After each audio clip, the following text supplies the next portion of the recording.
안녕하세요. 저는 30대 직장인입니다. 10년을 다닌 직장을 그만두고 얼마 전까지 쉬다가 다시 일을 시작하게 되었어요. 일을 그만두고 쉬면서 여러 가지 생각들을 많이 했는데 그 중에서도 가장 많이 고민을 한 것이 바로 제 인생이었답니다. 그러다 보니 여기 다른 분들의 사연을 들으면서 제 인생에 대해서도 되돌아보게 되었는데요. 저에게는 괄괄한 성격의 시모와 새침하고 예민했던 시누이, 그 두 사람과 저 사이에서 중간 역할을 제대로 하지 못했던 남편이 있었습니다. 남편과 연애를 할 당시에는 시어머니와 시누이의 성격을 잘 몰랐지만 점점 살아가다 보니 두 사람의 성격 때문에 부딪히는 일이 많더라고요. 저도 평상시에 하고 싶은 말은 해야 하는 성격이라 둥글둥글 넘어가는 남편과 비슷하겠거니 생각했던 시누와 시모는 저를 무척이나 싫어했던 것 같아요. 저희는 결혼하고 나서도 몇 년 동안 아이를 갖지 않았어요. 경제적인 고민도 있었지만 아이를 키우기에는 환경이 좋지 않았기 때문이었죠. 친정에서는 아이를 낳으라며 압박하지 않았는데 시댁에서는 매번 볼 때마다 언제 아이를 가질 거냐면서 압박했어요. 너희 벌써 결혼한 지 몇 년이니? 이제는 아이 가질 때도 되지 않았어? 이렇게 시간만 보내다가는 나중에는 아이를 갖고 싶어도 못 갖는다니까. 아니 왜 이렇게 천하태평인 거야? 주변에도 들어보니 지금 너네 나이대에도 아이 안 생겨서 고생하는 애들이 그렇게나 많다는데 너희 뭔 자신감으로 아이를 지금 안 낳겠다는 거니? 그리고 지금 낳으나 나중에 낳으나 뭐가 다른데? 그냥 얼른 아이 갖고 얼른 키우는 게 낫지 않아? 어머님, 저희도 아이 낳고 싶죠. 근데 지금 어떻게 낳아요? 남편은 승진도 잘 안 되고 월급도 몇 해 동안 동결인데 솔직히 회사도 지금 사정이 좋지 않아서 불안하다고 하는데 이 상태에서 애를 어떻게 낳아요? 제가 일을 하고 있다곤 하지만 아이 낳고 나면 당분간은 쉬어야 할 테고 제가 쉬면 저보다 어리고 능력 좋은 다른 사람이 자리 다 차지할 텐데 제가 다시 돌아갈 곳이 없으면요? 그렇다고 애를 누가 봐줄 수 있는 것도 아니고 저희가 좀 더 준비되면 그때 아이 낳을게요. 너무 그렇게 뭐라고 하지 마세요. 그게 무슨 소리야? 아이는 낳고 나면 알아서 다 크는 거야. 우리처럼 못 사는 시대에 애들을 낳은 것도 아니고 너희 아이 낳으면 받는 혜택도 있을 거 아니냐? 그런 것도 다 알아보고 그 말을 하는 거니? 막말로 남자야 나중에 나이 들어도 아이 가질 수 있다지만 여자는 솔직히 아이 갖는 시기가 있잖니. 너 이렇게 하다가 나중에 아이 못 갖는다고 하면 나중에 네 남편이 딴소리하면 어쩌려고 그래? 그러지 말고 지금부터 노력해서 나한테 손주 안겨줄 생각은 안 하는 거니? 아, 어머님, 애초에 아이를 못 갖겠다고 한 건 제가 아니고 어머님 아드님이에요. 지금 상황이 별로 좋지 않으니까 아이 갖는 걸 미루자고도 했고 정 안 되면 안 낳는 것도 좋다고 한 것도 남편이고요. 저한테 이러실 게 아니라 남편한테도 뭐라고 하세요. 왜 저한테만 이렇게 말씀하세요? 그러면 저 아이 낳을 테니까 어머님이 봐주세요. 저 출산휴가 있긴 한데 금방 복직해야 하니 복직하면 어머님이 저희 아이 봐주시면 저도 생각해 볼게요. 아니, 내가 왜 너희 아이를 봐줘? 네가 봐야지. 원래 아이는 엄마가 보는 거야. 그런 거 잘 안 하면 애가 크면서 비뚤어지고 그러는 거라고. 아무튼 더 늦기 전에 아이 낳는 거 생각해보고 빨리 결정해라. 아직 젊다고 생각해서 시기 놓치면 나중에 더 못 낳으니까 지금 빨리 결정해서 임신 계획도 하고 몸도 좀 준비도 하고 그러렴. 시모는 저희의 상황을 뻔히 알면서도 아이를 낳으라며 압박을 했어요. 사실 아이를 낳으려고 하면 낳을 수 있었겠지만 상황이 좋지 않았기 때문에 저희는 섣부르게 낳고 싶은 생각이 없었거든요. 그렇지만 볼 때마다 아이를 낳으라면서 말하는 시모를 보면서 저는 많은 스트레스를 받았습니다. 특히나 그런 압박은 저에게만 하셨고 남편에게는 아이에 대해서는 일절 얘기하지 않으셨죠. 그러다 보니 남편은 그냥 하는 말일 거라면서 제가 스트레스를 받는다고 할 때마다 대수롭지 않게 생각을 했었어요. 뿐만 아니라 시댁에서는 주기적으로 돈을 요구하기도 했는데 직접적으로 용돈을 달라고 하진 않지만 여행을 보내달라든지 필요한 물건을 사달라든지 아니면 외식을 시켜달라는 등 저희에게 금전적인 요구도 서슴없이 하셨죠. 제가 그런 것들을 거절하거나 불편한 티를 내면 다른 며느리들은 시댁이 하나부터 열까지 챙긴다면서 비교하시고 저를 비난하셨어요. 시모뿐만 아니라 결혼하지 않은 신우까지 같이 저를 향해서 공세를 퍼부어도 남편은 별다른 대꾸를 하지 않았죠.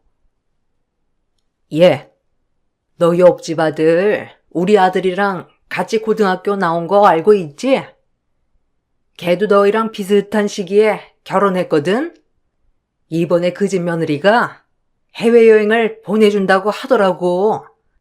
거기는 며느리가 능력도 좋아가지고 매달 시부모한테 용돈도 꼬박꼬박 보내준다면서 자랑하던데 내가 그거 듣고 어찌나 배가 아프던지. 아니 우리도 며느리 있는데 참 그래서 말이야. 이번에 휴가로 해외여행 보내주는 건 어떠니?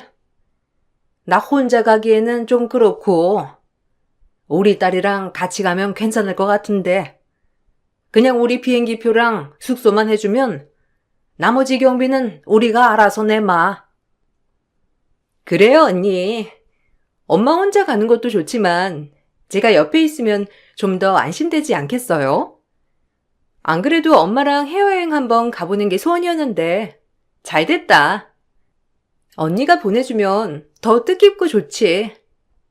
언니도 이제 어느 정도 연차 쌓였으니까 월급 많이 받을 거 아니에요? 매달 용돈 주는 거 말고 이렇게 한 번씩 보내주는 걸로 퉁치면 되겠다. 그렇죠? 아, 어머님, 저희 사정 다 아시잖아요. 저희 지금 살고 있는 집 대출금 갚기도 빠듯해요. 거기다가 어머님이 그렇게 말씀하시는 아이 낳는 거, 그러려면 지금부터 바짝 모아야 하는데 갑자기 해외여행 보내달라고 하시면 제가 무슨 말씀을 드려야 할지 모르겠네요. 어머님 그러지 마시고 국내로 여행 갔다 오세요. 해외여행 가시려면 국내보다 비행기 값이며 숙박이며 더 많이 들고 저희도 하나하나 다 신경 써드리기 힘들어요. 아니, 내가 큰 거 바라니? 그냥 여기 근처 동남아라도 가보겠다고 하는 건데 내가 무슨 큰 거 바라냐? 아이고, 손주도 못 안겨주면서 고장 여행도 못 보내준다니. 그 돈 아껴서 비싼 집이라도 살려고 그러니? 예, 너 그렇게 버는 돈 중에 우리 아들이 버는 돈도 있을 거 아니니? 아들한테 물어보니 네가 경제권 꽉 쥐고 있어서 아무것도 못한다고 하던데 네가 왜 그걸 쥐고 있는 거야? 원래 결혼하면 시부모 효도여행도 보내주고 그러는 거야. 내가 지금껏 몇 년을 그대로 참았는데 네가 언제 그렇게 대접하나 내가 참았는데. 어머님, 그런 것도 다 사정이 되는 사람들이 보내주는 거죠. 남편 회사도 지금 사정이 안 좋아서 월급도 제대로 안 나오고 있어요. 그 와중에 어떻게 해외여행을 보내드려요. 그러지 마시고 다음에 상황 괜찮아지면 저도 남편이랑 얘기를 해볼게요. 그렇지만 지금은 힘들어요, 어머님. 계속 그렇게 고집 부리시지 마시고 저희 상황도 좀 이해를 해주세요. 참나. 내가 지금껏 몇 년을 기다렸는데 또 기다리라는 말이니? 내가 이 세상 뜨거들랑 내 유골함 들고 해외여행 가기라도 하게? 아이고, 아서라 아서. 내가 너희 해외여행 보내주는 거 기다리다가 목 빠지겠다. 아이고, 내 팔자야. 하나밖에 없는 아들 결혼시켜놨더니만 버는 돈은 족족 며느리가 다 가져가 버리고. 아이고, 내 팔자야.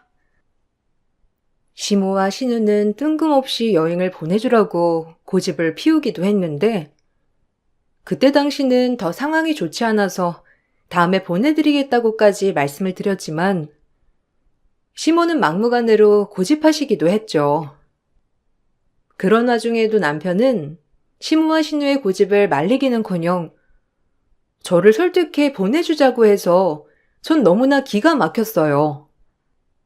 남편의 말로는 자신을 키우면서 고생한 시모에게 효도여행 보내드리고 싶다고 했지만 그렇게 따지면 저를 키워주신 친정부모님도 똑같이 보내드려야 맞는 거라고 생각했거든요. 그런데 남편은 저희 친정은 잘 사시니 그에 반해 부족한 시댁을 더 챙겨야 한다고 했어요.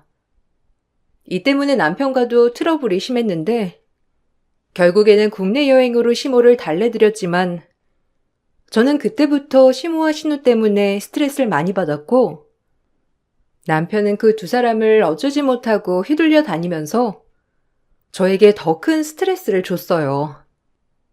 그렇지만 먹고 살기 바빴기에 시모와 신우의 행동에 다 신경을 써줄 수 없었고 이것 때문에 남편과 싸우는 것도 지쳐서 그냥저냥 넘어갔던 적도 많았어요. 그러다가 결혼 4년차가 되었을 때 남편은 갑자기 아이를 갖자면서 저에게 말을 했어요. 여보, 우리 이제 아이 생각을 좀 해봐야 하지 않을까?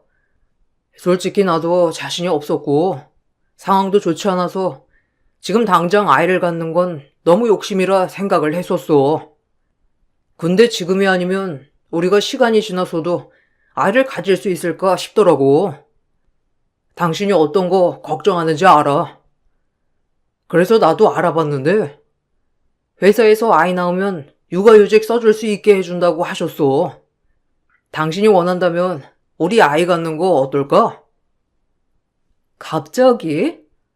아니, 나도 아이를 낳고 싶긴 하지만 솔직히 경제적인 상황도 좋지 않고 거기다가 우리가 직업이 있더라도 누구 하나 쉽게 쉴 수 있는 직장은 아니잖아. 근데 당신 회사에서는 갑자기 육아휴직 써도 된다고 하신 거야? 근데 나는 좀 생각을 해봐야 할 것 같아. 솔직히 아이도 아이지만 어머님이 요구하시는 것도 점점 많아지고 있잖아. 우리 경제 상황 뻔히 아시면서도 이것저것 사달라, 해달라 요구하시고. 난 지금도 벅찬데 앞으로 아이까지 낳으면 우리가 감당할 수 있을까 너무 걱정돼. 당신이 생각하는 게 뭔지 나도 잘 알아. 나는 엄마랑 동생이 워낙 성격이 세니까 내가 둥글둥글 잘 넘어가야 한다고 생각을 했었어. 그래서 당신이랑 어머님, 동생이 트러블 있을 때도 그냥 별다른 대꾸를 안 했던 거고. 근데 시간이 지나 보니까 그게 잘못된 것 같아. 엄마는 계속해서 뭔가를 요구만 하시고 우리한테 도움을 주시는 것도 없으시잖아. 당신한테 제일 미안했어. 당신이 노력하는 것도 알고 있고 그래서 내가 아이를 낳으면 당신보다 더 열심히 할게. 육아휴직도 할 거고 더 열심히 일할 거야. 정말? 솔직히 나는 걱정돼. 지금도 우리가 그럭저럭 살고는 있지만 지금 당장 앞날이 밝은 건 아니잖아.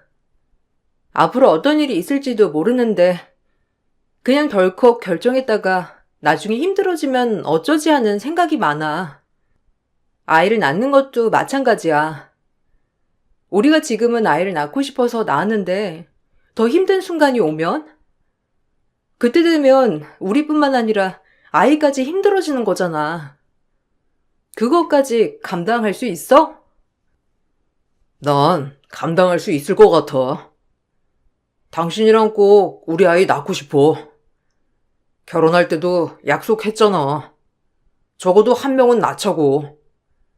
힘들겠지만 우리가 열심히 일하고 내가 육아휴직해서 아이를 보면 당신은 복직하고 그 후에는 내가 복직할 때쯤 아이 어린이집 보내고 그러면 되지 않을까 싶어. 막연히 두려움에 자꾸 시간만 지나다 보면 나중엔 더 두려움이 커질 것 같기도 해. 내가 더 노력할게. 내가 더 잘할 테니까 우리 한 번만 더 아이 생각해 보자. 남편은 자신이 더 노력을 하겠다면서 아이를 갖자고 말을 했고, 처음에는 절대 반대였던 저도 사실 아이를 낳고 싶었기 때문에 남편의 그런 다짐에 흔들리게 되었습니다. 그렇게 저희는 임신을 했고, 아이까지 출산하게 되었어요.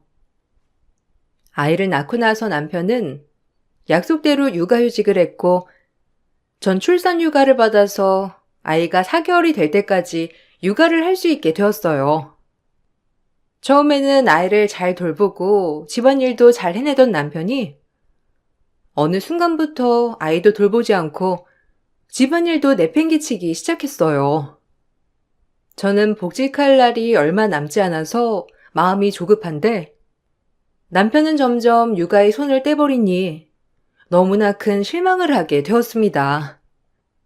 시댁에 갔던 날 남편이 육아휴직까지 해가면서 육아에 도움을 준다면서 칭찬하는 시모의 말에 전 그동안 참아왔던 서름이 폭발하고 말았죠.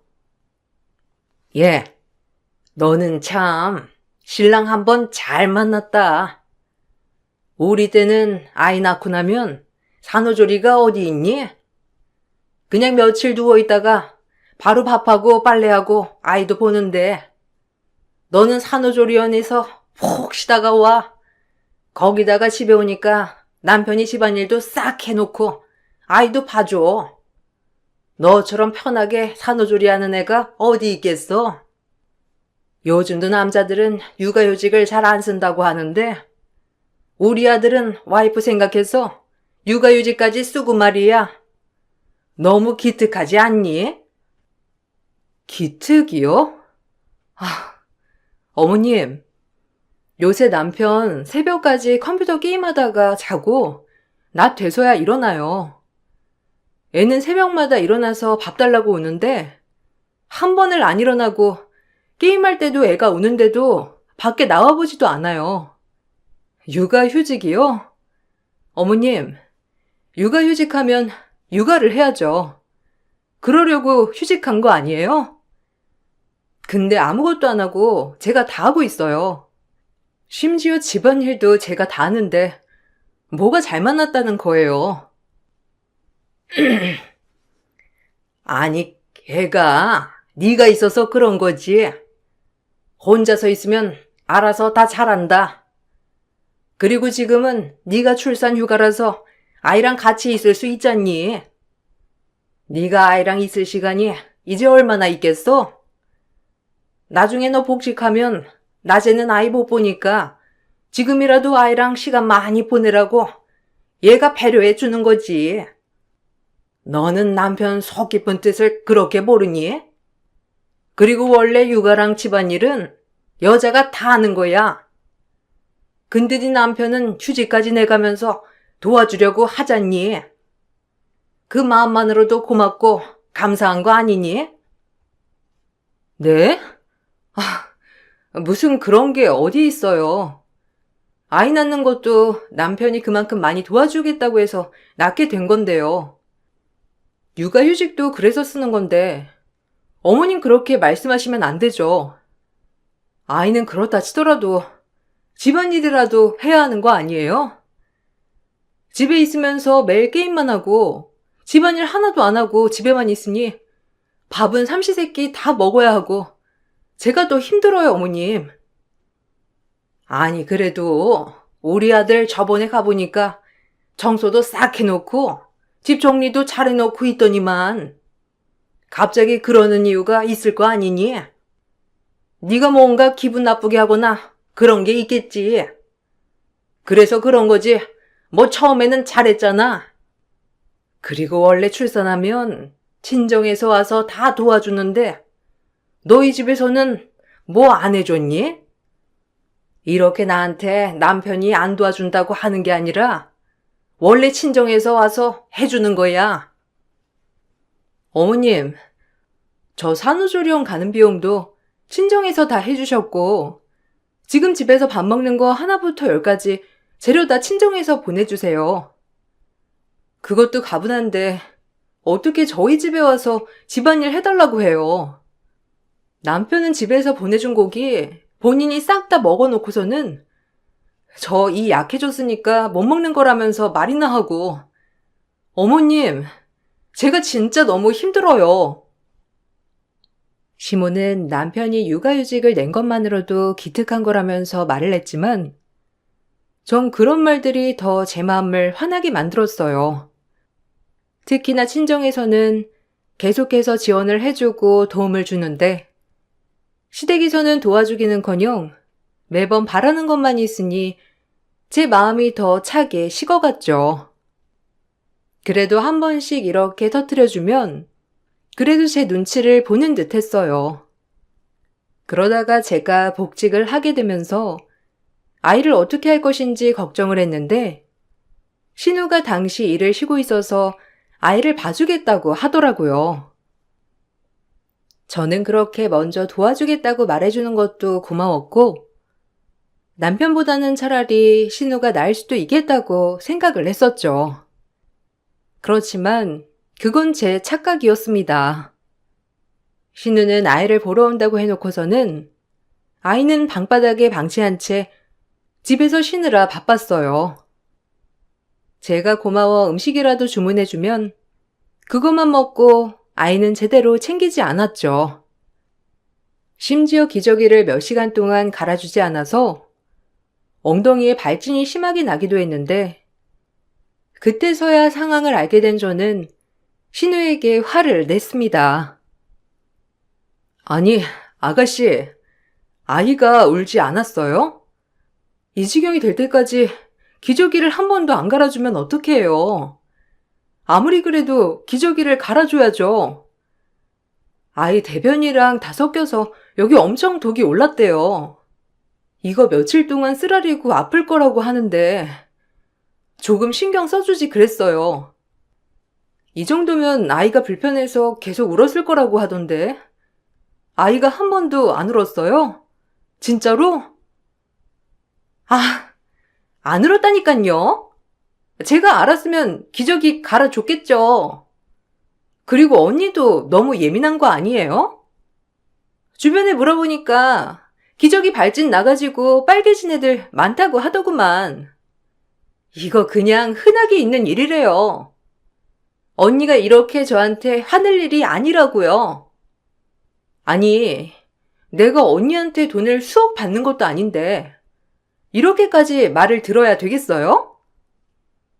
정도가 심하니까 그렇죠.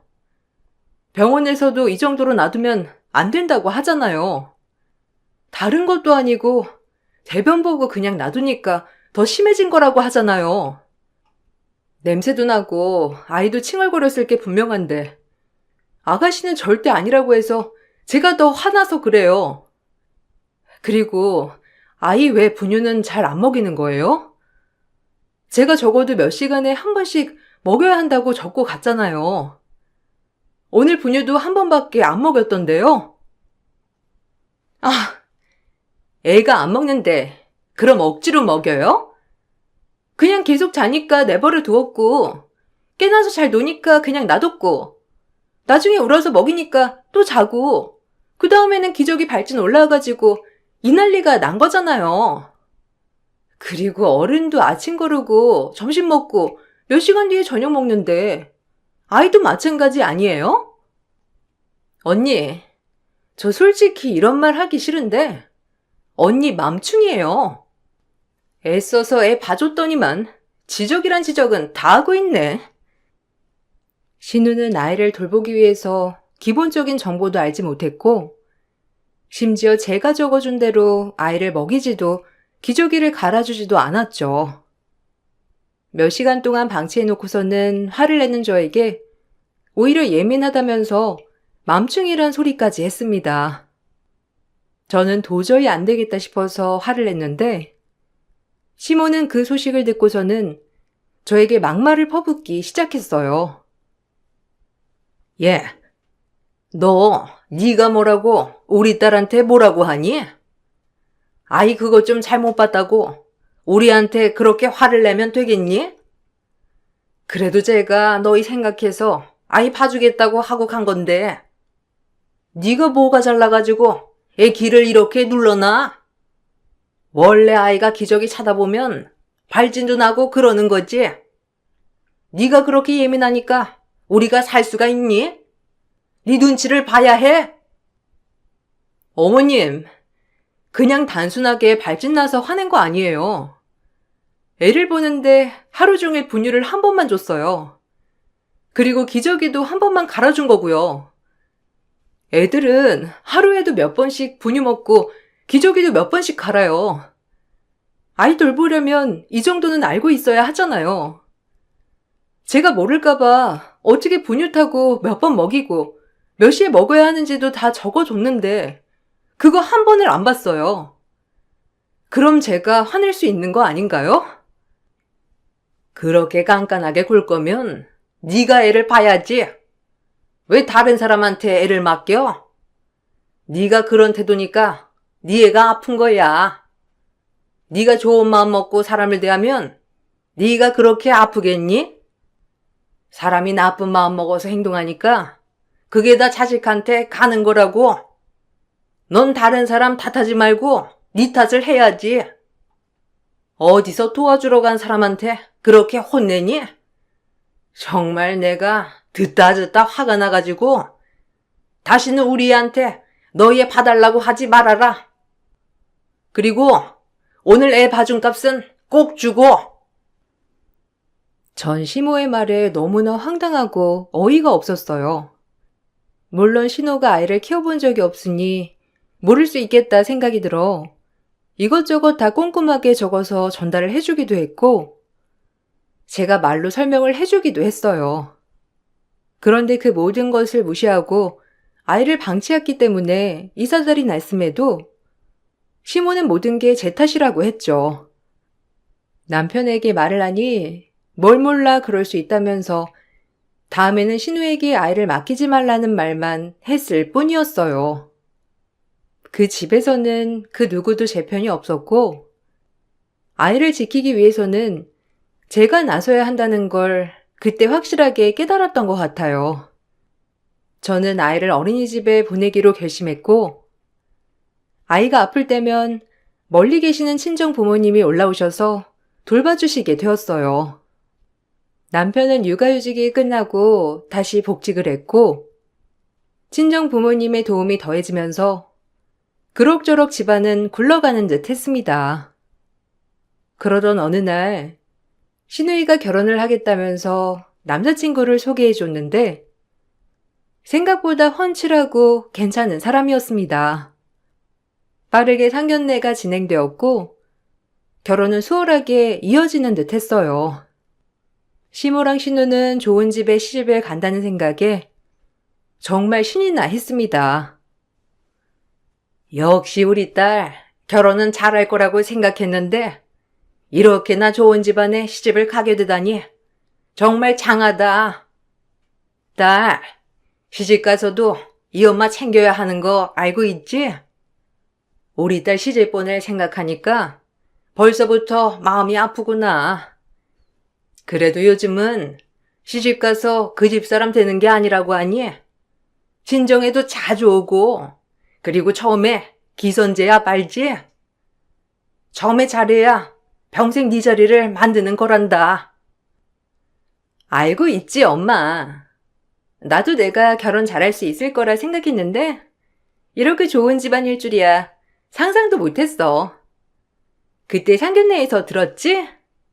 저쪽 집에서 집 해준다고 한 거. 나도 몰랐는데 남자친구 이름으로 벌써 집 준비해뒀나 보더라고. 다음 주에 집에 같이 가자는데 나 너무 설레는 거 있지? 엄마, 내가 시집 가면 엄마 앞으로 편안하게 해줄게. 알았지? 그래. 아들이라곤 하나 있어도 이 엄마 편하게 못 해주더니만. 그래도 딸이 현우였네. 며느리 너도 앞으로 분발해야 되겠다. 이제 사이도 들어오면 너랑 비교되지 않겠니? 우리 사이는 능력도 좋고 집안도 빵빵하고 앞으로 우리 딸 호강시킬 일만 남았네. 그나저나 너는 왜 상견례에서 그렇게 썩은 표정으로 있었니? 아니 내가 사돈 보기 민망해가지고. 네가 그런 얼굴로 있으면 어떡해? 왜? 배 아프니? 예, 너도 그 정도면 결혼 잘한 거지 뭐. 우리 아들 정도면 다정하고 좋은 남편 아니니? 시모와 신우는 좋은 집안과 사돈이 된다면서 무척이나 좋아하셨고 상견례 이후로 시댁에서는 결혼 준비를 하느라 정신이 없으셨어요. 그러던 중 전 10년 동안 일한 직장을 그만두게 되었는데 과도한 업무도 업무였지만 육아, 살림, 일까지 모두 감당하기엔 너무 벅찼기 때문이었어요. 조금 쉬어가고 싶어서 사직 의사를 내비친 후 퇴직을 하게 되었고 10년 동안 한 직장에서 일을 하다 보니 그동안 쌓인 퇴직금도 많더라고요. 남편에게만 퇴직금에 대해서 말을 해뒀는데 퇴직금이 들어오는 날 갑자기 시모가 저에게 전화를 해 왔습니다. 바쁘니? 안 그래도 너 만나려고 했는데 내가 요즘 결혼 준비 때문에 바빠서 말이야. 만나서 말해야 하는데 급하니까 전화로 말할게. 오늘 네 퇴직금 들어오는 날이지? 그 돈 네 신우한테 보내렴. 결혼하려고 하니까 혼수며 예단이며 준비해야 할 게 많은가 보더라고. 네 퇴직금이면 네 신우 결혼 준비 다 될 것 같은데 지금 들어온 거 맞지? 내가 계좌 보내줄 테니까 빨리 보내줘. 급하다고 하니까. 네? 어머님, 그게 무슨 소리세요? 신우 혼수 비용을 왜 제 퇴직금으로 주라는 거세요? 지금 제 퇴직금을 신우한테 다 보내라는 거예요? 아니, 제가 왜? 어머님, 그거 제 퇴직금이에요. 10년 동안 열심히 일해서 쌓은 제 퇴직금이라고요. 그리고 빌려달라고 부탁하시는 것도 아니고 지금 그 돈을 그냥 신우한테 보내라는 거예요? 제가 왜 그래야 하는데요? 아니, 내가 이래서 예의를 모르는 사람이랑 말을 하기가 싫다니까. 넌 친정에서 예의 교육 안 받았니? 이런 거 다 해주는 거야. 네 남편이 누구야? 신우 오빠 아니니? 신우가 혼수해 가야 하는데 당연히 가족으로서 그런 거 해줘야지. 오빠가 못 해주면 네가 해줘야 하는 거 아니야? 퇴직금 고작 얼마나 한다고? 우리가 그 정도만 해달라고 하는 것도 싸게 끝나는 거니까 황당한 소리 그만하고 얼른 보내줘. 무슨 소리를 하시는 거예요? 저 그런 말 들어본 적도 없고 그런 게 예의라고 들은 적도 없습니다. 그리고 이거 제 돈이고 어머님이 보내라 마라 할 돈도 아니에요. 저희 결혼할 때 어머님이 저희한테 뭐 해주신 것도 없으시잖아요. 그리고 제가 받으면 받지 어떻게 제가 드립니까? 어머님, 지금 잘못 전화하신 거예요. 저 이대로 못 살겠습니다. 네가 못 살면 뭐 어쩔 건데? 남의 아들 등골 다 빼먹고 이제 와서 도움받아 네 자식 다 키워주니까 혼자 먹고 살려고 튀는 거니? 너 그렇게 살면 안 돼. 사람이 염치가 있어야지. 가중고생은 다 우리 애들이 했는데 네가 뭘 한 게 있다고 이혼을 해? 웃기는 소리 하지 말고 얼른 돈이나 보내. 염치요? 염치 없는 건 당신네들이지. 당신네 식구들 때문에 내가 이 고생하면서 사는 건 안 보여요? 아, 그저 자기 좋은 대로만 보고 생각하고. 그러니까 당신 자식들이 이 모양 이 꼴인 거예요. 알아요? 똑같은 사람들끼리 어디 한번 잘 먹고 잘 살아봐요. 네가 우리 아들이랑 헤어지고 잘 살 수 있을 것 같니? 네까짓 게 뭐라고? 위자료 내놔 그러면. 네가 그렇게 나가면 꽁으로 나갈 수 있을 거라고 생각하니? 지금껏 해준 거 다 내놓고 나가. 저는 뻔뻔하게 제 10년 퇴직금을 요구하는 시모의 태도에 너무나 화가 났고, 그보다 더 화가 나는 건 남편의 행동이었어요. 남편은 저에게 전화를 해와 그 돈을 신우에게 보내주라며 말을 했죠. 전 왜 그래야 하는지 물었지만 남편은 가족으로서 당연히 해야 하는 일이라며 저를 나무랐어요. 이로써 전 남편과 더 이상 살 수 없다고 생각이 들었고, 이제는 정말로 그동안 참아왔던 것을 터트려야 할 때라고 생각이 들었어요. 사실 전 그전부터 남편과의 관계에 대해서 생각을 하고 있었는데, 남편은 육아휴직을 했던 것이 아니라 퇴직을 했기 때문이었죠. 그 사실을 숨기고 육아휴직을 했다면서 아이를 보려고 했는데, 막상 아이를 보다 보니 본인이 생각했던 것보다 더 힘들었던 모양이더라고요. 그래서 다시 취직을 하려고 했는데 일은 구하지 못하고 돈은 돈대로 없으니 모든 것을 놔버렸던 것이었습니다. 제가 복직을 할 때쯤 이 사실을 알았었지만 전 남편의 자존심을 위해서 조용히 말하지 않고 있었어요. 그런데 남편은 제가 알고 있다는 사실도 인지하지 못한 채 다시 복직을 했다며 저에게 숨기고선 출근도 하지 않고 말 그대로 백수로 지냈었습니다. 그간 회사 사정이 좋지 않아서 월급이 반으로 줄었다는 말도 거짓말이었고, 받은 퇴직금으로 조금씩 생활비 통장에 넣고 있었던 것이었어요. 남편의 뒤를 캐면서 알게 된 것 중 충격적인 것은 시댁에 돈을 보내주기 위해서 대출까지 많이 받아왔다는 것이었죠.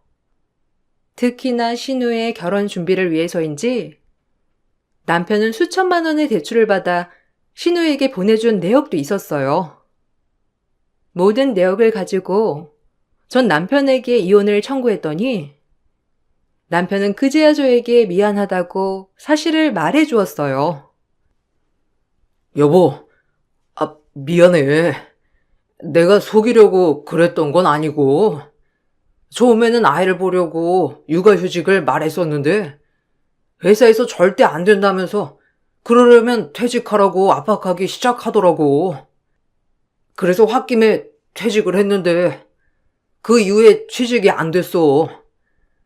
그래서 당신한테 말하려고 했는데, 당신이 너무 예민해져 있고, 우리 집 때문에 화도 많이 난 상태라 나까지 그렇다고 말하면 안 될 것 같아서 숨기다 보니 이렇게 된 거야. 그럼 돈은? 그럼 왜 돈은 수천만 원이나 빚진 건데? 내가 이것까지도 모를 줄 알았어? 당신 이름으로 돈도 수천만 원 빌려놓고서는 그 돈 모두 네 엄마랑 신우이한테 다 보내줬잖아. 그건 왜 보내준 거야?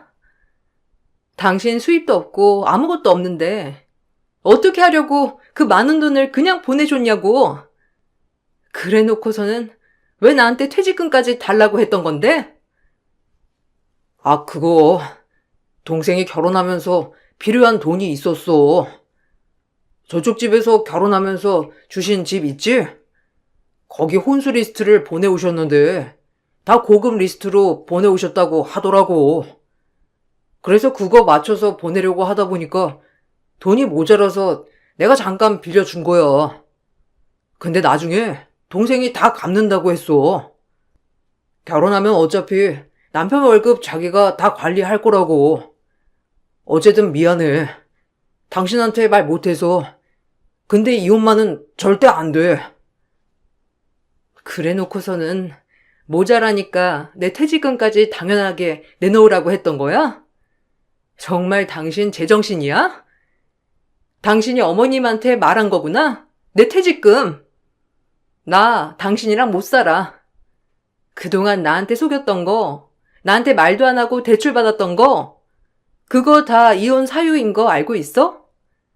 당신 어머님이 나한테 막말하고 화내고 소리쳤던 것도 다 이혼 사유야. 절대로 당신이랑 못 살아.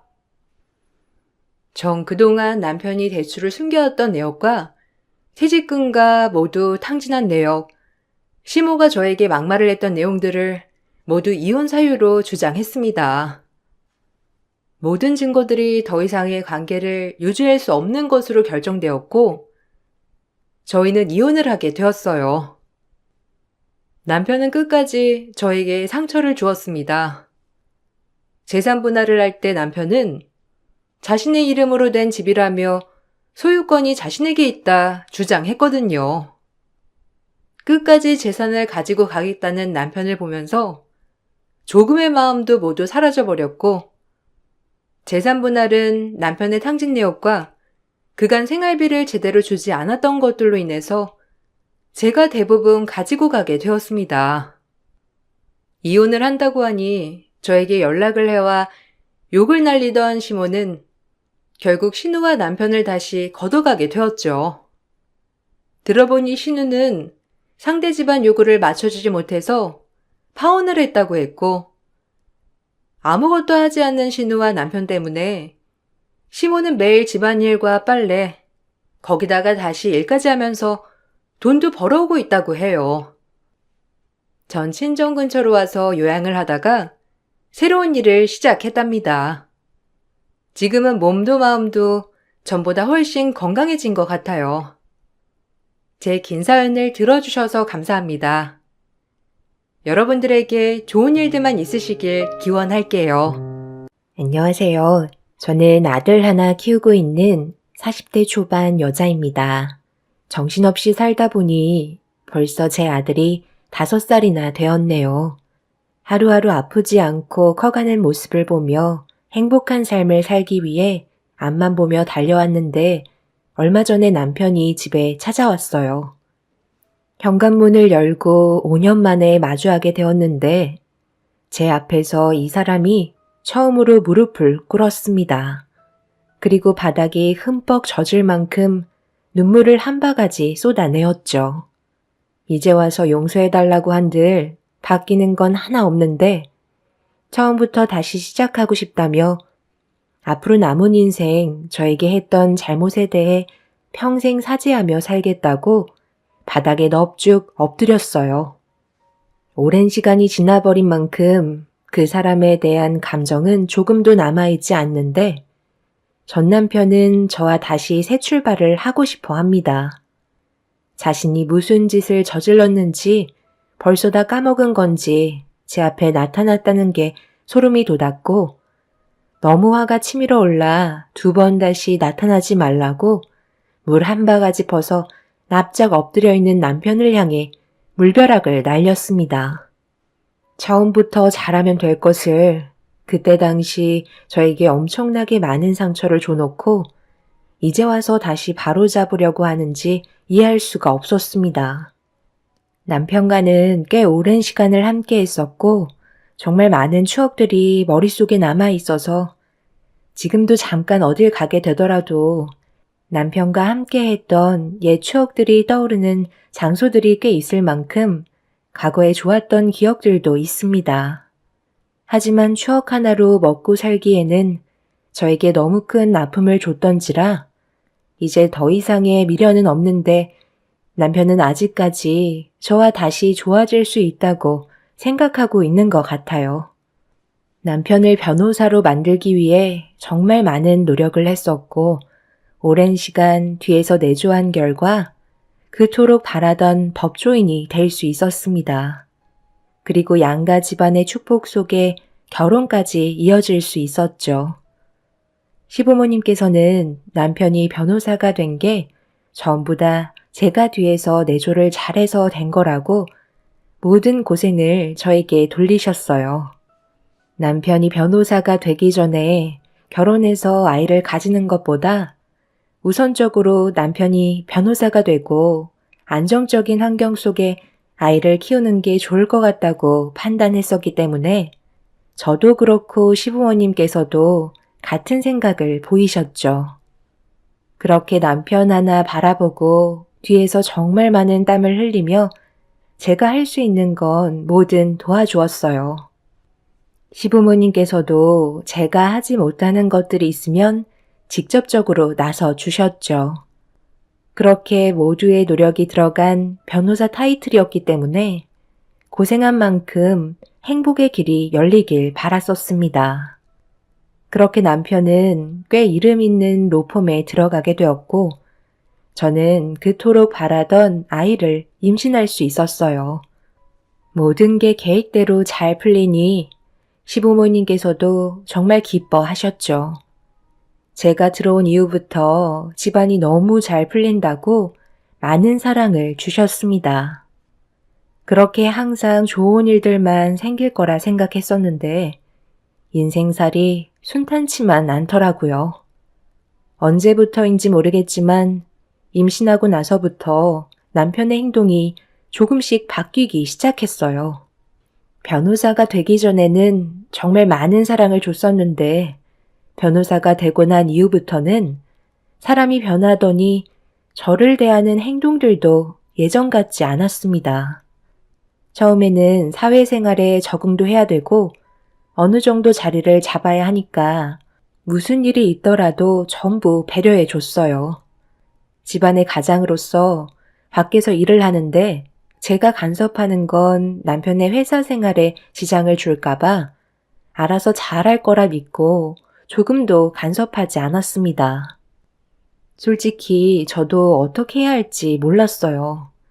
과거에는 변호사가 되기 위해 뒤에서 도와주기만 하면 됐지만 사회에 뛰어든 남편은 제 눈밖에 벗어났기 때문에 집에 들어왔을 때 최대한 푹 쉴 수 있는 환경을 조성해 주는 게 최선일 거라 생각했었습니다. 임신한 몸이었어도 제가 도울 수 있는 건 뭐든 도와줬었죠.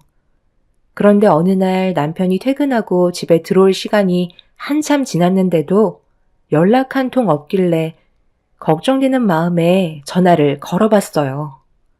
그런데 남편과 통화 연결이 되는 순간 상당히 시끄러운 노랫소리와 함께 꽤 많은 여자들의 목소리가 들려왔어요.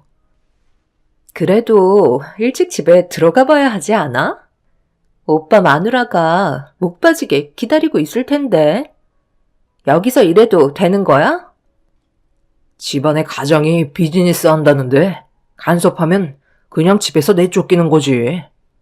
나 없으면 걔는 빈 껍데기에 불과해. 오빠가 그랬잖아. 변호사가 될 수 있었던 건 집에서 기다리고 있는 아내분의 역할이 컸다면서.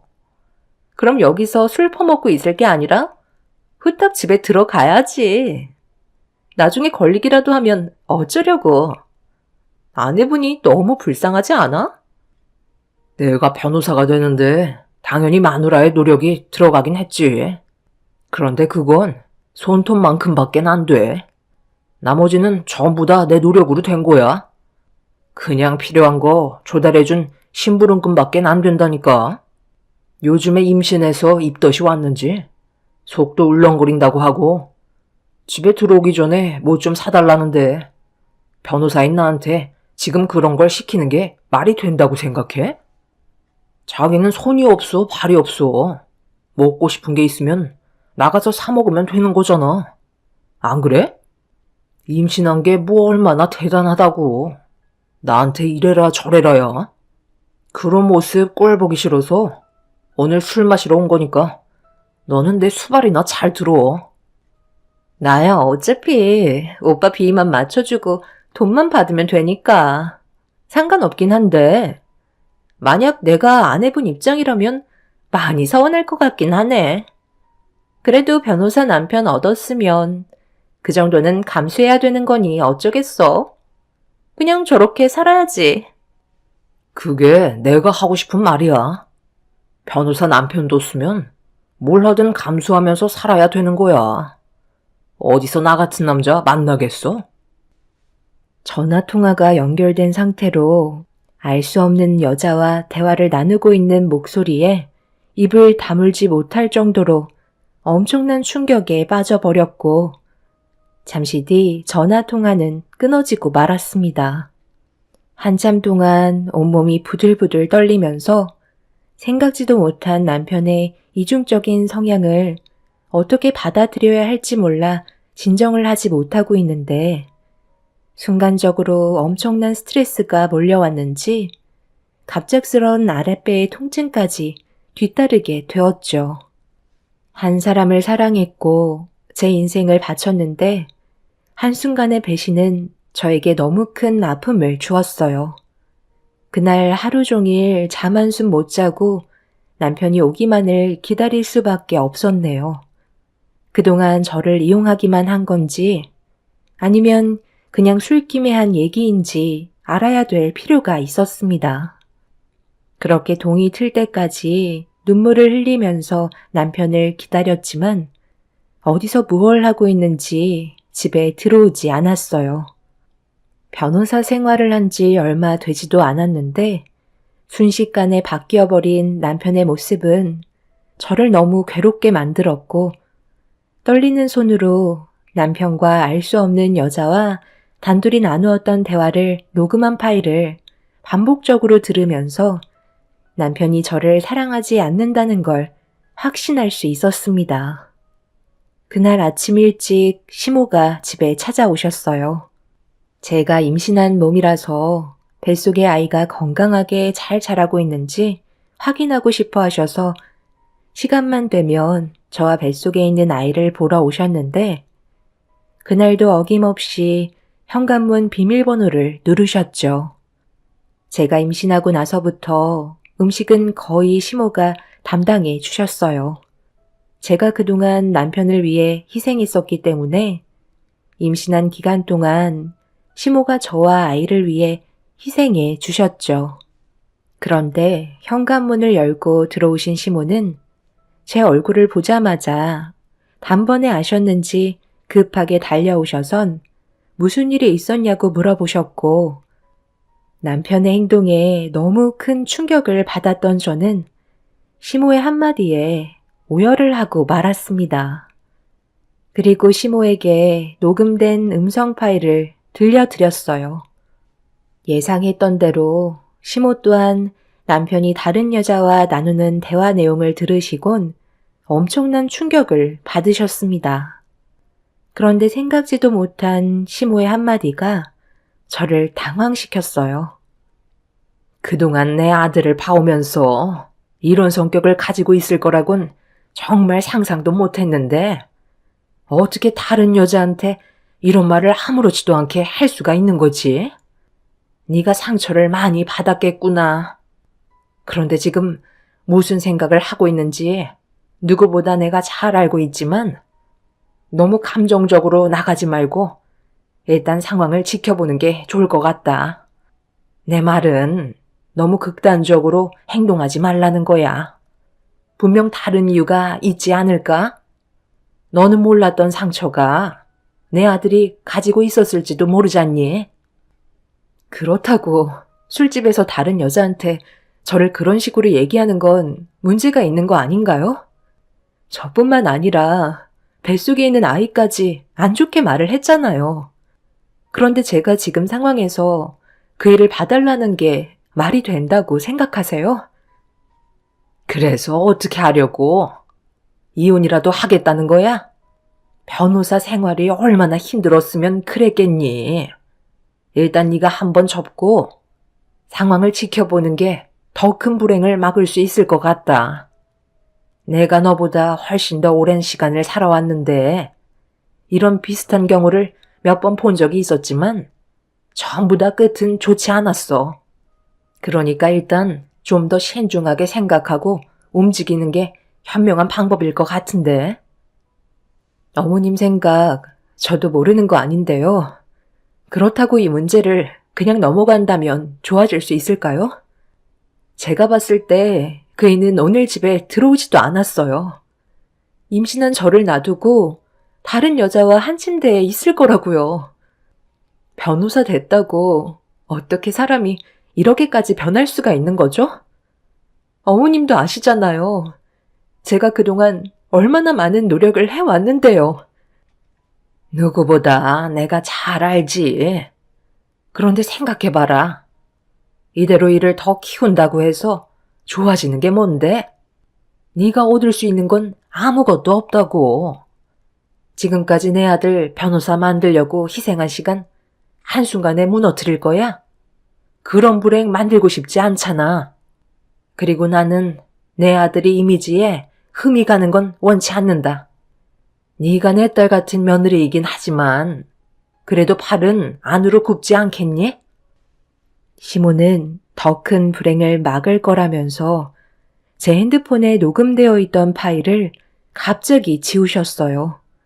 너무 순식간에 일어난 일이라 제가 막을 수도 없이 남편과 여자가 나누었던 대화 내용이 사라져 버렸고 너무 놀란 저는 어이가 없어서 시모를 아무 말 없이 바라보고만 있었네요. 시모는 아무 말 없이 저를 안아주면서 잊으라고 얘기했지만 제 두 귀로 들었던 남편의 말들을 지울 수는 없었습니다. 시모는 가정을 지키기 위한 결정이었다고 했지만 결국 팔은 안으로 굽는다고 남편이 변호사 생활하는데 문제가 생길까봐 미리 손을 쓴 거였어요. 시모의 행동이 저에게는 더 큰 배신감으로 다가왔었고 저를 위해서 그랬다는 시모의 얼굴 보고 싶지 않아 당장 돌아가시라고 소리치며 난리를 치게 되었죠. 그래도 남편이 잘못한 건 확실하게 짚고 넘어가 줄 거라 생각했었는데 무조건 시모는 제가 상처받는 것보다 남편의 변호사 생활에 지장을 줄까봐 그게 걱정이 돼서 녹음된 파일을 지웠다는 거에 엄청난 실망을 하고 말았습니다. 시모는 결국 눈치만 보시더니 좋게 해결하라는 말만 하시고 집으로 다시 돌아가셨어요. 그렇게 하루 종일 눈물만 흘리면서 남편이 퇴근하고 집에 들어오기만을 기다렸고 늦은 저녁 시간이 되어서야 집에 들어왔네요.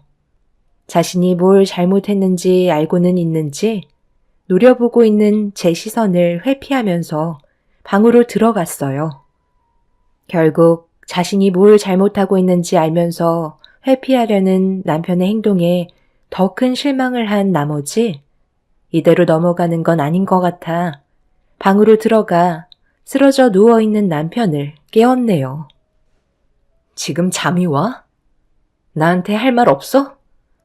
어떻게 미안하다는 말 한마디 없이 그대로 방으로 들어가서 자고 있는 거야? 무슨 말이 듣고 싶은 건데? 사회생활 하다 보면 늦게 들어올 수도 있는 거지. 내가 요즘 얼마나 많이 바쁜지 당신이 더 잘 알잖아. 지금 잠잘 시간도 부족하니까 건들지 않았으면 좋겠는데. 하고 싶은 말 있으면 내일 해. 내일 하라고? 이틀 만에 집에 들어와 놓고 그게 지금 할 말이야? 지금까지 어디서 뭐 하다가 이제야 들어온 거야? 사실대로 말해. 그렇지 않으면 나도 더 이상 참지 않을 거야. 당신 변호사 되고 나서 완전 딴 사람으로 변한 거 알아? 지금까지 이러다 온 사람한테 무슨 말이 듣고 싶은 건데? 그리고 어떻게 매일 한결같이 살아갈 수 있겠어? 사람은 원래 주어진 환경에 따라 변하기 마련이야. 밖에 나가면 변호사라고 대우 자체가 달라지는데 당연히 예전 같지 않지. 그래서 지금까지 다른 여자 만나서 술 퍼먹고 내엄담하다 이제야 들어온 거니? 변호사 만들어놨더니 임신한 나는 집에 내팽개치고 다른 여자를 만나고 있어? 당신은 나한테 그러면 안 되는 거 아니야? 내가 그동안 어떻게 살아왔는지 누구보다 당신이 더 잘 알면서 나한테 이런 식으로 상처를 줘? 지금 당장 나한테 무릎 꿇고 싹싹 빌어. 그렇지 않으면 이혼이야. 네가 지금 나한테 이혼하자는 말이 나오냐? 변호사인 나를 상대로 뭘 어떻게 하게? 다 들었으면 대충 알아먹었을 거 아니야? 쓸데없는 생각하지 말고 당신은 집안일이나 열심히 하면 되는 거야. 애는 어떻게 하게? 혼자서 감당할 수 있어? 나한테 투자한 시간이 아깝지도 않아. 그냥 조용히 살자. 내가 그렇다고 가정을 깨겠다는 것도 아니잖아? 이제 그만 나가줄래? 남편의 말에 저는 더 큰 상처를 받고 말았어요. 들어갈 때와 나올 때 다르다고 날이 가면 갈수록 변하는 모습을 보니 더 이상 참을 수가 없었습니다. 그래서 누워있는 남편을 향해 소리치며 난리를 치고 말았어요. 임신한 몸이었는데도 너무 큰 배신을 당해서 그런지 결국 이성을 잃고 말았습니다. 남편은 그런 제가 지겹게만 느껴졌는지 화를 내면서 저를 뿌리치고 다시 밖으로 나가 버렸네요. 남편과 살면서 아무것도 바라지 않았어요. 그저 아이 낳고 행복하게 살아가길 원해서 모든 걸 희생하며 살아왔던 건데 그런 사소한 것조차 바라면 안 되는 거였는지 남편은 완전 딴 사람이 되어 버렸습니다. 그날 이후 점점 더 막 나가던 남편은 저를 유독가스처럼 피해 다니면서 엮이지 않으려 했고 그렇게 시간은 계속해서 흘러 결국 출산까지 하고 말았네요. 그래도 아이를 낳았다는 소식에 산부인과에 찾아왔는데 남편의 행동들을 전부 다 알고 있던 저희 부모님께서 아이가 세상 밖으로 나올 때까지 참고 계셨다가 남편이 모습을 보인 순간 시부모님 앞에서 아빠는 남편의 멱살을 잡아 바닥으로 패대기 치며 화를 내셨습니다. 저희 부모님께서도 정말 많은 실망을 하셨어요. 과거에는 저희 부모님께 아들처럼 행동하면서 사소한 거 하나라도 신경 썼는데 변호사가 되고 예전의 모습은 찾아볼 수가 없었으니 많이 서운해 하셨죠. 시부모님께서도 남편이 변한 걸 알고 있었으면서도 되려 아빠한테 큰 소리 치면서 화를 내셨습니다. 지금 내 아들한테 뭐 하는 짓이에요? 법적으로 가보겠다는 건 아니시죠? 아무 이유 없이 이렇게 행동하면 문제 된다는 거 몰라요? 아들, 괜찮니? 일어날 수 있겠어? 아무리 못 배운 사람들이라지만 행동이 너무 저급하신 거 아니세요? 뭐라고요? 저희가 배우지 못해서 저급하다고요? 그러는 사도는 얼마나 잘나셨는지 모르겠지만 그쪽 아들은 개만도 못한 존재 아닌가요? 내 딸한테 단물 다 빨아먹고 이제 더는 필요 없어지니까 내치고 싶어서 그런 거 제가 모를 줄 알아요? 변호사 되기 전에는 도움을 받아야 하고 사회생활을 하지 않았으니 당연히 내 딸밖엔 안 보였겠죠. 그런데 변호사가 되고 세상 밖으로 나가니 능력 좋은 여자들도 많고 주위에서 우러러보는 직업이라 어깨에 힘도 들어가서 지금 내 딸이 눈 밖으로 벗어난 거잖아요. 제 말이 틀렸나요? 동물도 자기 생명 구해준 사람은 알아본다는데 자네는 지금 내 딸이 그동안 희생했던 건 생각 안 하고 이런 식으로 행동해? 임신하는 기간 동안 집에 한 번도 찾아오지 않았으면서 출산했다고 자기 아들 얼굴은 보고 싶었는지 내가 뻔히 난리칠 거 알면서도 여길 찾아와? 자네가 이러고도 무사할 줄 알았어? 그래서 어떡하라고요? 뭘 원하시는 건데요? 내가 한평생 이 사람만 보고 살아갈 수는 없는 거잖아요. 이런 것도 전부 다 비즈니스라니까요. 괜한 쓸데없는 걱정하지 마시고 앞으로 어떻게 하실 건지 생각부터 좀 해주세요. 어차피 한 공간에서 지내기에는 서로 마음이 떠난 지 오래인데 따로 살 수 있게 집을 좀 알아봐 주실 수 있죠? 제가 애 우는 소리가 들리면 일하는데 집중을 할 수 없거든요. 제 말이 무슨 말인지 아셨으면 저는 그만 돌아가 보도록 하겠습니다. 짐은 서둘러 빼주는 게 좋을 것 같네요. 저도 집에서만큼은 푹 쉬어야 되지 않겠어요? 이 정도도 배려 많이 해준 거니까 서둘러 정리해 주세요. 아빠는 남편의 말에 혈압이 오르셨는지 뒷목을 잡으시더니 그 자리에서 비틀거리시며 쓰러지셨어요. 남편은 쓰러진 아빠를 보고도 크게 신경 쓰지 않는다는 듯 밖으로 나갔습니다. 화가 머리끝까지 올라왔지만 출산한 지 얼마 되지 않아서 몸을 제대로 가누지 못해 속으로만 끓고 있을 수밖에 없었죠. 그날 이후 남편과는 더 이상 함께 살아갈 수 없다고 판단이 내려지면서 그 자리에서 시부모님께 이혼하겠다고 확실하게 말씀드리자 많이 당황스러워 하시더군요. 이제 막 태어난 아들 손자 제대로 안아본 적도 없는데 갑자기 이혼하겠다고 하면 어떡하냐고 이혼을 반대하셨지만 더 이상 이렇게 살아가는 건 아무런 의미가 없는 것 같아 이혼 결정 의사를 확실하게 표현했습니다. 그렇게 되자 시모가 절대 반대를 하셨지만 이미 남편은 더 이상 좋아질 수 있을 것 같진 않았어요. 그래서 제 몸이 완벽하게 움직일 수 있을 때 모든 걸 정리하기로 마음 먹었고 한동안 떨어져 지내다가 정상적으로 움직일 수 있는 몸 상태가 된 이후 늦은 저녁에 아이를 부모님께 잠시 맡겨둔 뒤 남편 집으로 향했습니다. 이혼 서류와 함께 물건을 챙기려고 몇 달 만에 집에 들어가게 되었는데 현관문 앞에 남편 구두와 처음 보는 여자 구두가 가지런히 놓여 있더라고요. 그리고 거실에는 여기저기 벗어던진 옷들이 흩어져 있었고 온몸이 떨리는 상태에서 안방문을 조심스럽게 여는 순간 눈에 담지 말아야 될 장면을 보고 말았습니다. 저와 함께 썼던 침대에 남편은 다른 여자와 술에 취해 깊은 잠에 빠져 있었어요.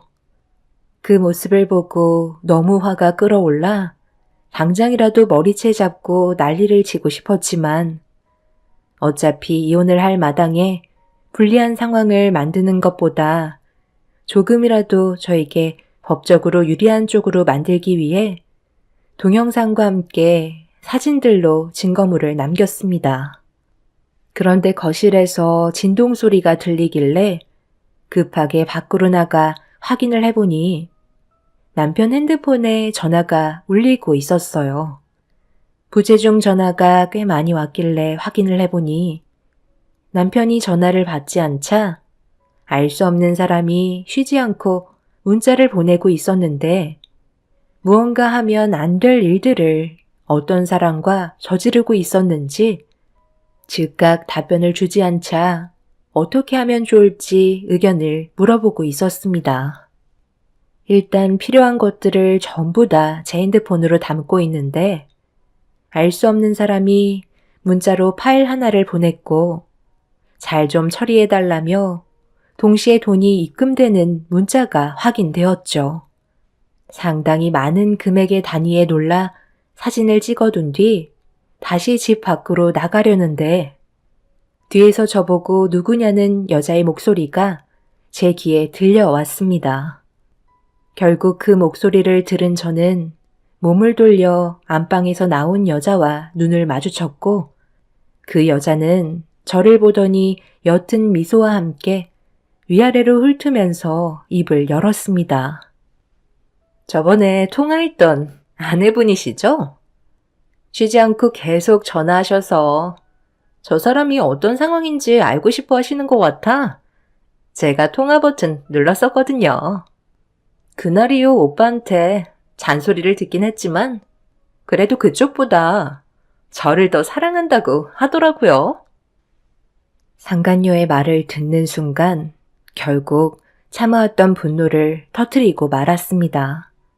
집안이 난리가 나자 안방에서 남편이 술이 덜 깨서 밖으로 나왔는데 제가 상간녀의 머리채를 잡고 있자 남편이 급하게 달려와 저를 패대기 치면서 상간녀의 몸 상태를 살피고 있었어요. 그리곤 제 멱살을 잡아 현관문 밖으로 내쳐 버렸네요. 남편은 함부로 남의 집에 들어왔다며 어이없는 말을 꺼냈고 2번 다시 찾아오지 말라는 말을 끝으로 현관문은 강하게 닫혔습니다. 그날 남편의 행동은 제 마음을 확실하게 정리할 수 있게 만들었고 모든 걸 준비한 뒤 아이를 업고 남편이 다니는 로펌 회사 앞에서 마주치길 기다리고 있었습니다. 전화를 안 받으니 이 방법밖에는 없었어요. 그리고 잠시 뒤 제가 밖에서 기다리고 있다는 말이 남편의 귀에 들어갔는지 잠시 뒤 건물 밖으로 나왔어요. 남편 옆에는 변호사 동료분들이 있었고 누구냐고 물어보는 말에 저를 창피하다는 듯 아내가 아닌 아이를 돌봐주는 시간당 10,000원짜리 부모라며 짜증이 가득한 얼굴로 가까이 다가왔네요. 그런 남편에게 제가 들고 있던 이혼 서류를 얼굴에 향해 날린 뒤 절대 용서하지 않겠다며 후회하게 될 거라는 한마디를 끝으로 남편과는 이혼을 하게 되었습니다. 그렇게 이혼을 하고 난 뒤에 법적으로 받아낼 수 있는 위자료를 받고 저희는 각자 갈 길을 걸어갔지만 남편은 제가 외부에서는 절대 알면 안 되는 증거물 하나를 가지고 있다는 걸 전혀 모르고 있었습니다. 저는 이혼 후 남편에게 증거물 하나를 문자로 전송한 뒤 남편의 로펌 회사 앞으로 가고 있다는 말을 남긴 뒤 걸어가고 있는데 제가 보낸 문자를 확인했는지 남편이 사색이 된 얼굴로 급하게 건물 밖으로 나와 저를 향해 뛰어오고 있었어요. 그리고 그 순간 법조단지에서 누군가 내 이름을 불렀고 제가 가지고 있던 증거물을 그 사람에게 넘겨주는 순간 남편은 산송장이 되고 말았습니다. 저를 부른 사람은 다름 아닌 남편이 다니던 로펌 회사의 대표였어요. 그리고 그분에게 제가 확보했던 증거물들을 전부 건네주었고 남편은 그 자리에서 무릎을 꿇고 말았습니다. 로펌 회사에 들어갈 때 제일 중요하게 생각하는 원칙이 있었는데 그건 변호사라는 명분으로 타인의 사건을 유리하게 만들어주는 조건으로 뇌물을 받는 걸 제일 심각하게 문제를 삼고 있었습니다. 그리고 그건 변호사법 위반으로 자격 박탈이 될 만큼 큰 죄에 속하는 일이었죠. 그걸 남편도 알면서 뇌물을 받아가면서 몰래 일을 저질러 왔기 때문에 로펌 회사의 대표는 이 문제를 심각하게 받아들이고 있었습니다. 그리고 그 결과 남편은 변호사 자격 박탈을 받게 되었고 법조인의 활동을 할 수가 없게 되었습니다. 한순간에 모든 걸 잃게 된 남편은 5년이 지나서 변호사 자격 구제를 신청했지만 로펌 회사의 대표가 남편의 행동에 대해 상당히 심각하게 문제를 삼고 법조인 바닥에 발을 들이게 할 수 없다면서 로펌 회사의 이미지에 상당한 타격을 준 만큼 영구 자격 박탈을 해야 된다고 또 다른 소송으로 변호사 활동을 하지 못하게 만들어 버렸네요. 그렇게 되자 변호사인 타이틀을 가지고 있음에도 아무것도 하지 못하고 있는 남편이 자신의 잘못을 뒤늦게서야 깨달았는지 저에게 찾아와 그동안의 잘못을 뉘우치며 용서를 구했습니다. 대부분 변호사 자격이 박탈이 돼도 5년이 지나면 다시 활동을 할 수 있다고 하지만 로펌 회사 대표가 그렇게 하지 못하게 최대한의 인맥을 동원해 앞을 가로막고 있으니 구제 신청이 무기한 거절되고 있는 상황이었어요.